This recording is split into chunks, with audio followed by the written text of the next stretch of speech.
द्रौपदी का कसूर था कि भगवान का कसूर था? आने में विलंब क्यों हुआ? भगवान के आने में विलंब था कि द्रौपदी के पुकारने में विलंब था? कहां विलंब था? पुकारा ही अंत में। पहले पतियों को पुकारती रही, फिर पितामह, फिर कृपाचार्य गुरुजी, फिर द्रोणाचार्य गुरुजी, फिर महाराज, और जब ना चली तो सोचाओ अब तो कहीं नहीं। तो एक कर्म अच्छा कमाया था द्रौपदी जी ने, तो वो कर्म फूट पड़ा।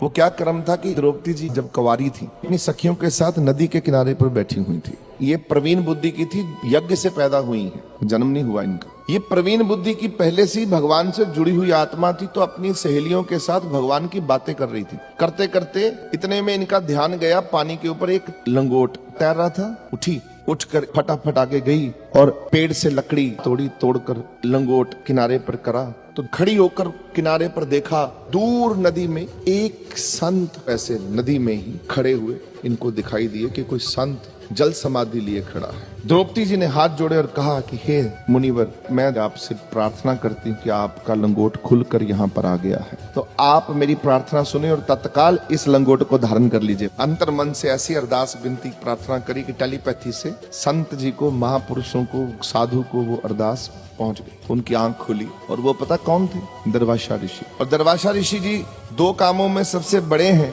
एक श्राप देने में और एक वरदान देने में, वचन देने में। आंख खोलकर उन्होंने देखा कि बच्ची एक दूर से हमसे प्रार्थना कर रही है, हमारी इज्जत की फिक्र है उसको, तो अपनी कृपा से, अपनी शक्ति से खींच कर लंगोट और धारण कर लिए और वहीं से आशीर्वाद देते हैं, हे मेरे बच्चे, जैसे तूने मेरी आज इज्जत ढकी है, मेरी चिंता की है, तो आने वाले समय में जब तेरी इज्जत पर बात आएगी मेरे बच्चे, उस वक्त भगवान को आना पड़ेगा तेरी इज्जत बचाने के लिए।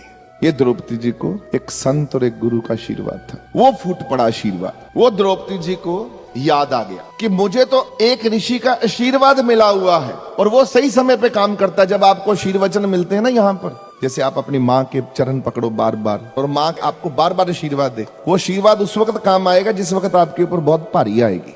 याद रखना मेरी बात। तभी बच्चों को कहते हैं कि बार बार मथा टेको, नमस्तक हो। वो मातृ भक्ति, पितृ भक्ति, मातृ सेवा, पितृ सेवा, वो काम आएगी। बड़ों का आशीर्वाद काम आता है, संतों का आशीर्वाद उस समय काम आता है जिस समय हमारे अपराध, पूर्व जन्म के संचित कर्म और हमारे क्रियामान कर्म, तीनों कर्म हमारे दंडित करने के लिए महत अपराध, जघन्य अपराध बन जाता है। कर्म कहते हैं हम छोड़ेंगे नहीं अब तेरे को, उस समय उस आशीर्वाद की जरूरत होती है। वही हुआ। उस बच्ची का पाप क्या था? अंधे का बेटा, ये कर्म उसको सजा देने के लिए चल पड़ा, पर आशीर्वाद ने ऐसी कृपा करी कि भगवान को आना पड़ा वस्त्र अवतार में, और भगवान प्रकट हुए और वस्त्र अवतार में द्रौपदी की इज्जत ढकी।